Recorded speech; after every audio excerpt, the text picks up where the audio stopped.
Student, good morning. आज हम elements of accounts में part 2 chapter number 6 cash flow statement की शुरुआत करने वाले हैं। ये कॉन्सेप्ट हमारे लिए नया है, so let us start our video with new chapter number 6।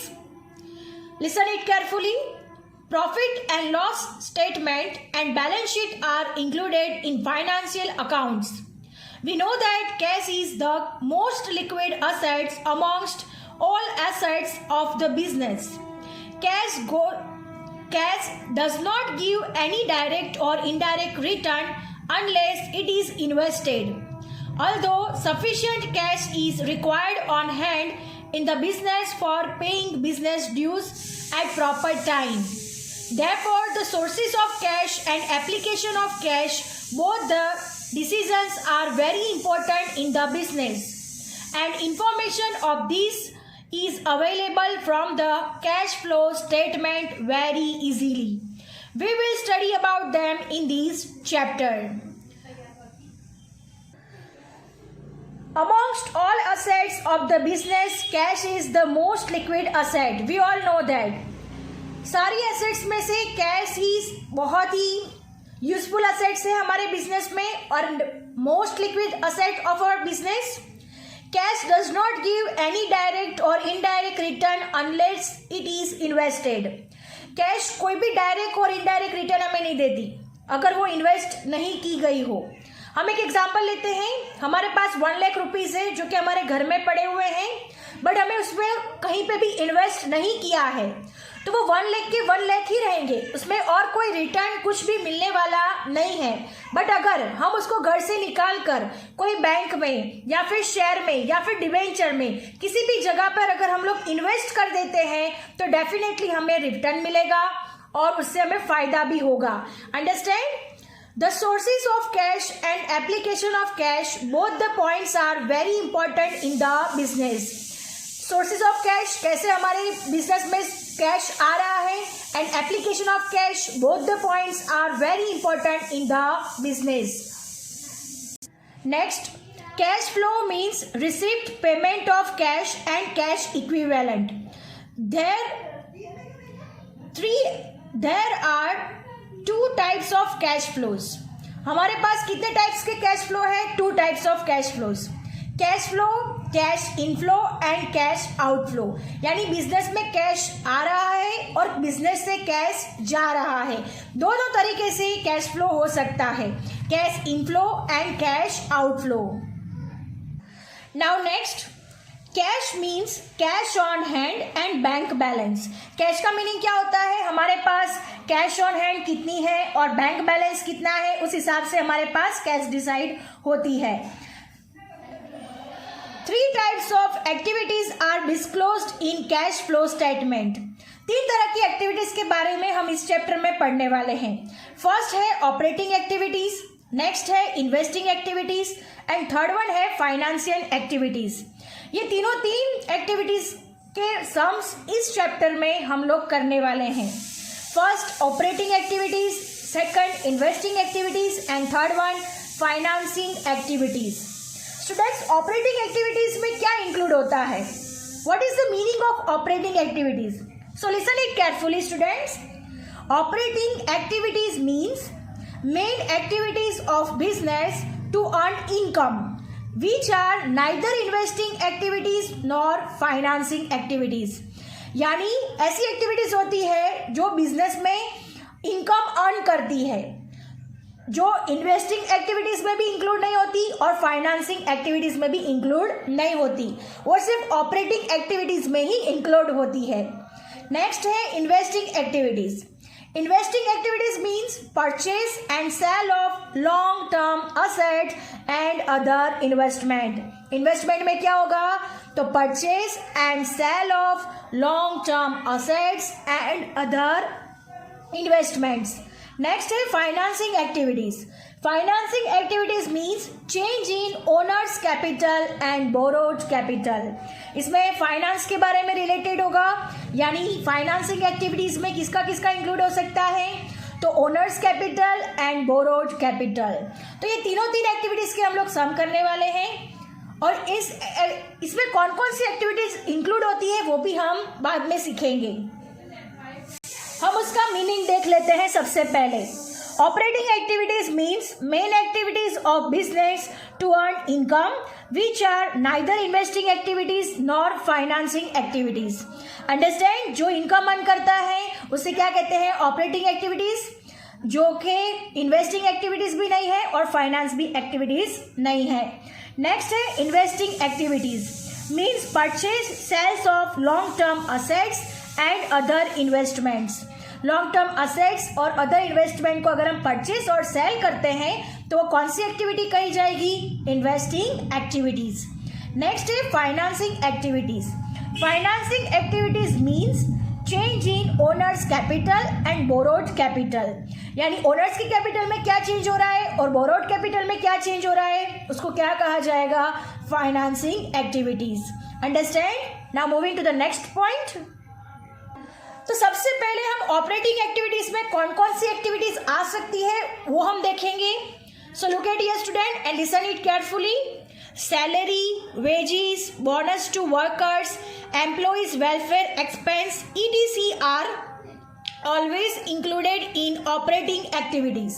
Operating activities में किसको इंक्लूड किया जाएगा, तो salary, wages, bonus to workers, employees welfare expenses etc are always included in operating activities.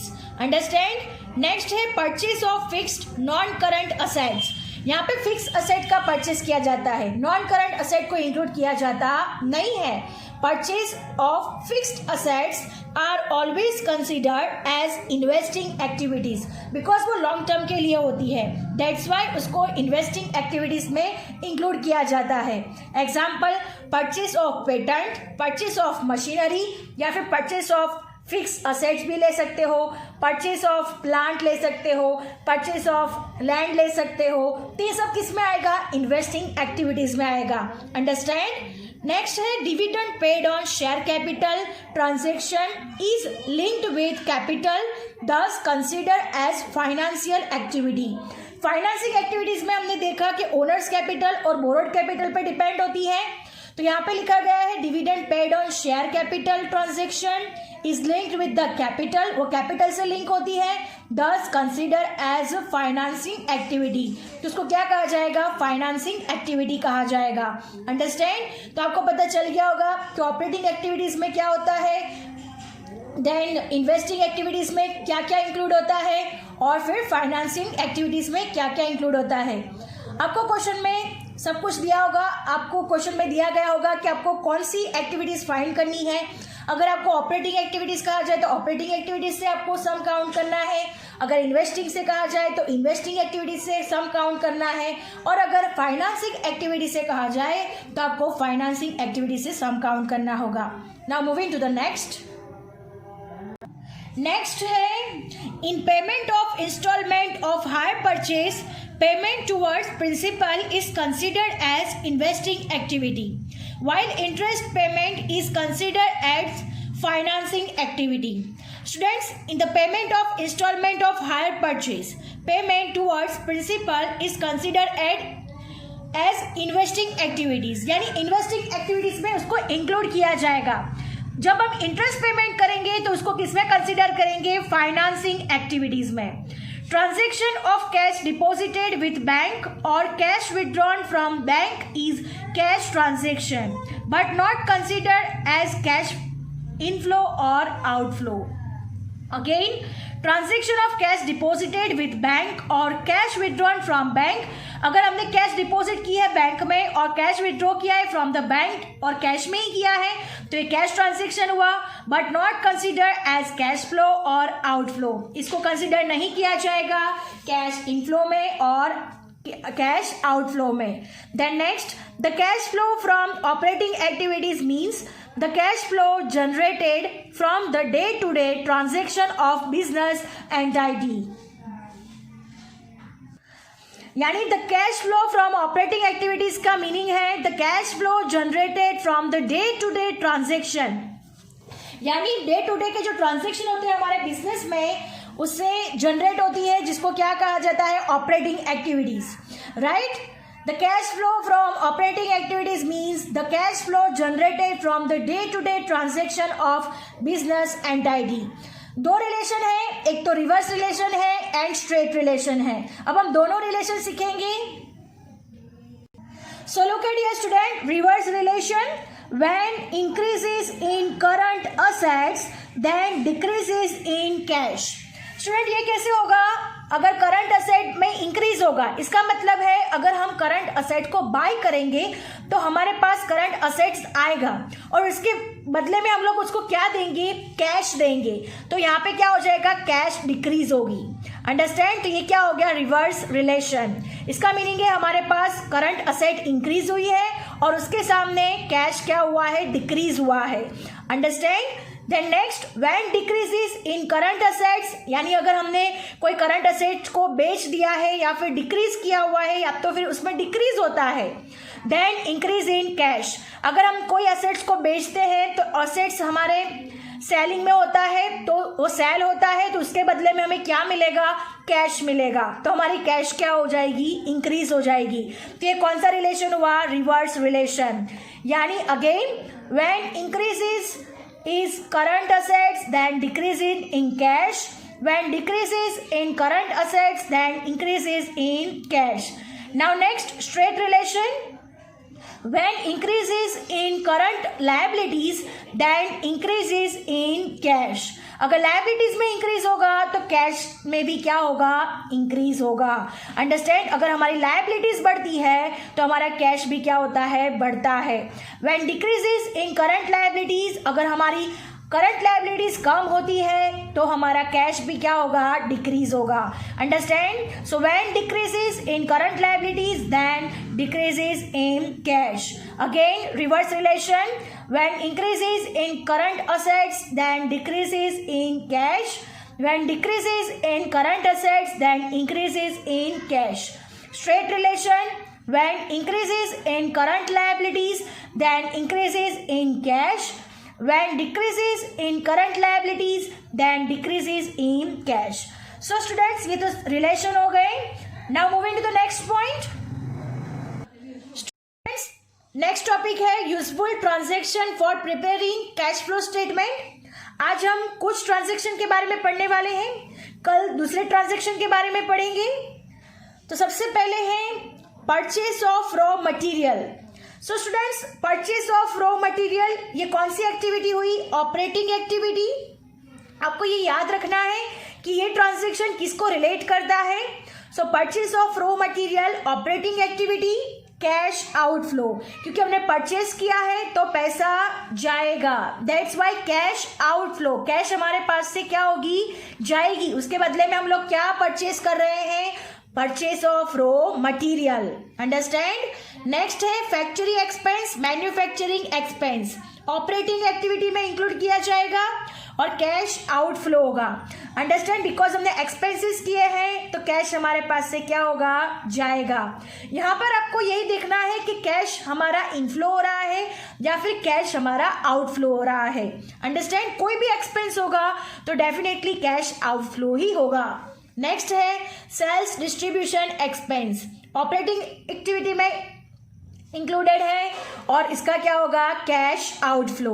Next है salary, wages, rent, bonus paid.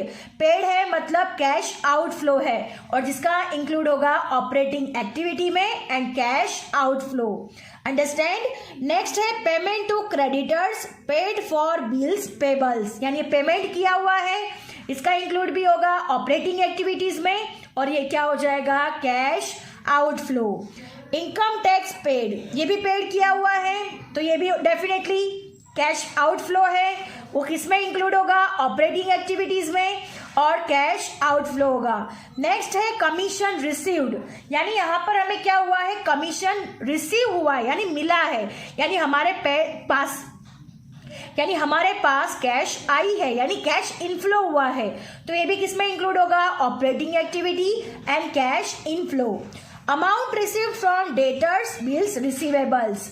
अब हमें amount मिली है किससे? तो डेटर्स से मिली हुई है यानी हमारे पास कैश इनफ्लो हुआ है, ऑपरेटिंग एक्टिविटीज में इंक्लूडेड होगा और कैश क्या होगा, इनफ्लो होगा। इनकम टैक्स रिफंड, ये भी हमारी क्या है, इनकम है, ऑपरेटिंग एक्टिविटी में इंक्लूड होगा और कैश इनफ्लो होगा।